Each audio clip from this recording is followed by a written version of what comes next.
ଆପଣଙ୍କର ଧନ ଉପାର୍ଜନର ପନ୍ଥାକୁ ଯଦି ଆପଣ ଟ୍ରିଗର୍ କରିବାକୁ ଚାହୁଁଛନ୍ତି, ତାକୁ ତ୍ୱରାନ୍ୱିତ କରିବା ପାଇଁ ଚାହୁଁଛନ୍ତି, ସେଇ ପନ୍ଥାକୁ ଆପଣଙ୍କର ରୋଜଗାରର ପନ୍ଥା କିଛି ଜଣାପଡ଼ୁନି।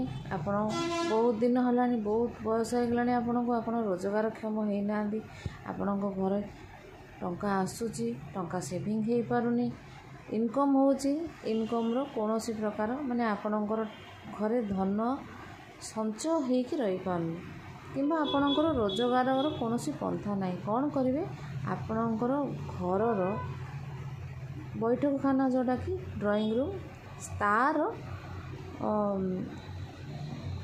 ଆଗ୍ନେୟ କୋଣରେ ସାଉଥ୍ ଇଷ୍ଟ କର୍ଣ୍ଣରରେ ଗୋଟିଏ ରେଡ଼୍ କଲର୍ର ବଲ୍ବ ଲଗାଇଦେବେ। ସେ ବଲ୍ବଟି 24 ଘଣ୍ଟା ଲାଗିଲେ ଭଲ, ନହେଲେ ତାକୁ ମଝିରେ ମଝିରେ ଲଗାଉଥିବେ, ବନ୍ଦ କରୁଥିବେ।